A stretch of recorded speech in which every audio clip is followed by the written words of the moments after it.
अस्सलाम वालेकुम स्टूडेंट। आज का हमारा टॉपिक है टेलीस्कोप, जो कि यूनिट 12 क्लास 10 का टॉपिक है। टेलीस्कोप होते क्या है स्टूडेंट? ये आप सबको पता है, आपने देखा होगा कि जब ये शवाल का चांद देख रहे होते हैं तो मौलाना साहब एक बड़ा सा एक पाइप उन्होंने रखा होता है और वो आसमान की तरफ देख रहे होते हैं। इनफैक्ट वो पाइप नहीं होता, मैं बहुत सिंपल वर्ड यूज़ कर रहा हूँ।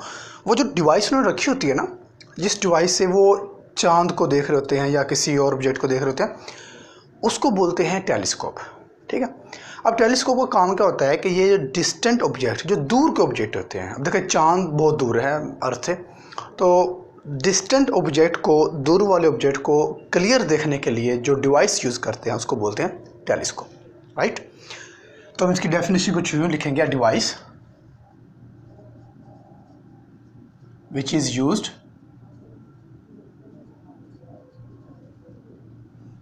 to see distant object is called telescope। ठीक है स्टूडेंट। अब टेलीस्कोप इसमें ये होती किस तरह के, हम छोटी सी एक इसकी डायग्राम बनाते हैं कि ये एक जस्ट लाइक हमारे पास ये होता है और इसके अंदर दो लेंस होते हैं। एक लेंस होता है जो कि आई की तरफ होता है, मैं ये आई बना देता हूँ, मतलब यहाँ से हम उसको देख रहे हैं, ऑब्जर्व कर रहे हैं, ठीक होगा।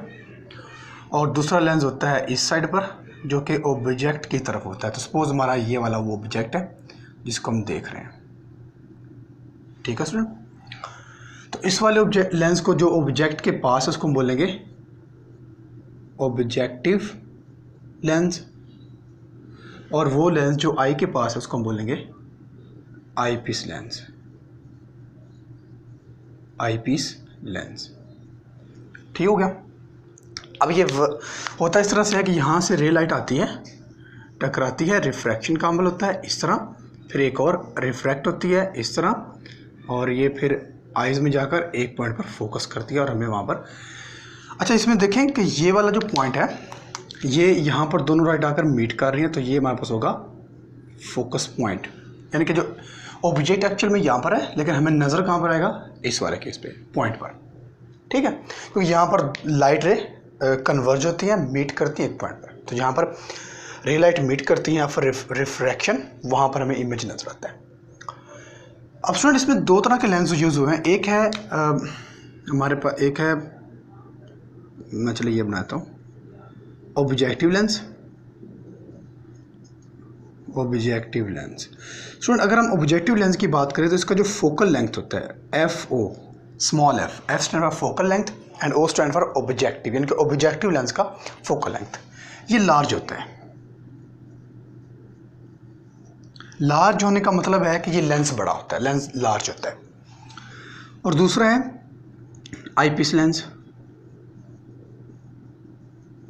आई पीस लेंस, इसको हम लिखेंगे F E, F stand for focal length और E stand for eye piece lens, यानी कि आई पीस लेंस का फोकल लेंथ ये स्मॉल होता है as compare to objective lens. यानी कि स्मॉल है तो ये छोटा लेंस होगा, ये लार्ज है तो ये बड़ा लेंस होगा, राइट। अब इसके हम रे डायग्राम बनाते हैं एक छोटी सी, तो हमारे पास कुछ यूँ बनेगी कि सपोज करते हैं कि ये हमारे पास है, चले मैं ये बना देता हूँ, ये मेरे पास एक प्रिंसिपल एक्सिस है और यहाँ पर हम आइज़ रखी हुई है, यहाँ से मतलब उसको हम ऑब्जर्व कर रहे हैं, देख रहे हैं। एक हमारे पास है दिस वन लेंस जो कि लार्ज है, बड़ा लेंस है जिसका फोकल लेंथ भी लार्ज होगा, और एक हमारे पास है दिस वन लेंस जो कि स्मॉल है और इसका फोकल लेंथ भी स्मॉल होगा।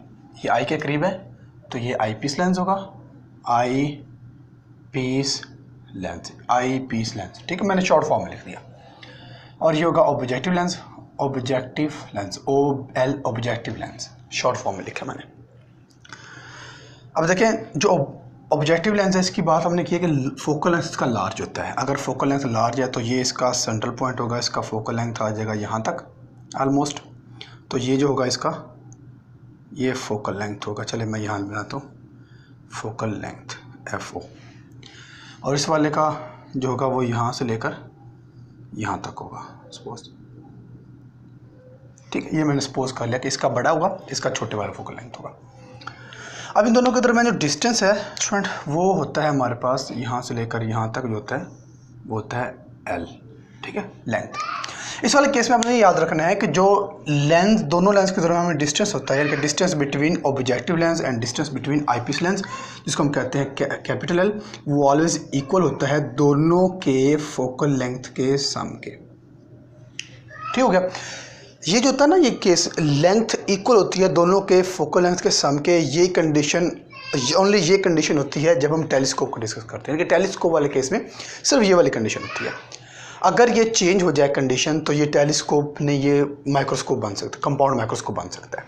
ठीक है, चलें, अगर ये ग्रेटर हो जाए ना, greater than FO plus FE, तो इसमें ये वाली कंडीशन होती है माइक्रोस्कोप के लिए, कंपाउंड माइक्रोस्कोप, और जो ये वाली कंडीशन होती है ये होती है टेलीस्कोप। ठीक है सुने, तो ये चीज़ आपने याद रखनी है। क्लियर? अच्छा, तो इसमें एक्चुअल में क्या होगा कि सपोज करते हैं कि यहाँ पर हमारे पास ऑब्जेक्ट है जिसको हमने ऑब्जर्व करना है। तो होगा क्या कि यहाँ से लाइट रे आएगी, टकराएगी और ये बेंड हो जाएगी। ठीक है, मैं इसको थोड़ा ज़्यादा बेंड करवा दिया, मैं इसको कम बेंड करवाता हूँ ताकि इसको बाद में आसान हो जाएगी। सॉरी, चले ये। उसके बाद एक और रेड लाइट आएगी, यहाँ से टकराएगी और फिर वो रिफ्रैक्शन होने के बाद यहाँ से, सॉरी, ये आएगी और यूँ टकराएगी। अब ये वाली आएगी और ये इस तरह से। ठीक है, अब ये लेंस को थोड़ा मुझे बढ़ाना पड़ेगा क्योंकि डायग्राम थोड़ी सी ऊपर नीचे हो रही है, तो मैं इसको थोड़ा मज़ीद बढ़ा देता हूँ इस तरह से। ठीक है स्टूडेंट, तो इनफैक्ट अब ये जब लाइट जाएगी तो ये मज़ीद रिफ्रैक्ट हो जाएगी इस तरह से, और ये वाली जो होगी ये भी रिफ्रैक्ट हो जाएगी इस तरह से। ठीक है स्टूडेंट, अब स्टूडेंट इस वाले केस में आप देख सकते हैं कि दोनों लाइट जो आइज़ की तरफ जा रही हैं वो पैरेलल तो हैं, लेकिन दोनों से दूर दूर जा रही हैं। इसको मैं जितना भी एक्सटेंड कर लूँ, मज़ीद एक्सटेंड कर लूँ, इस तरह ले जाऊँ, इस तरह ले जाऊँ, तो ये कभी भी आपस में नहीं मिलेंगे, बल्कि आपस से दोनों एक दूसरे से दूर जा रही हैं। जब इस तरह का केस होता है कि हमने ऑलरेडी पढ़ा हुआ है, तो इसके जो अपोजिट साइड होती है हम उसको एक्सटेंड करने की कोशिश करते हैं, शायद इस साइड पर कोई मीटिंग हो जाए। इसको एक्सटेंड करते हैं और इसको एक्सटेंड करते हैं, तो हमारे पास ये कुछ मीटिंग यहाँ पर हो रही है, ऑलमोस्ट यहाँ पर ये। ठीक है स्टूडेंट, तो स्टूडेंट इनफैक्ट अब जो हमारे पास फाइनल इमेज बनेगा वो यहाँ पर बनेगा, यहाँ पर ये इमेज बनेगा। ठीक हो गया, ये हमारे पास होगा फाइनल इमेज।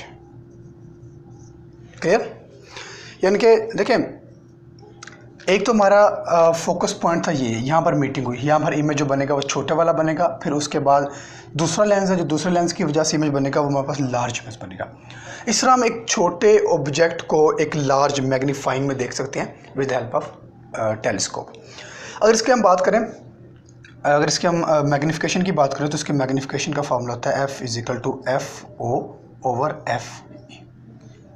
ठीक है स्टूडेंट, तो ये इसकी मैग्नीफिकेशन का फार्मूला होता है। तो ये हमारे पास होगा focal length of objective lens divide by focal length of eyepiece lens. इसके अगर मैग्नीफिकेशन हमें निकालनी है तो दोनों के फोकल लेंथ को हम डिवाइड करेंगे तो हमारे पास इस टेलीस्कोप की मैग्नीफिकेशन पावर आ जाएगी। क्लियर? तो ये था हमारे पास आज का टॉपिक, टेलीस्कोप।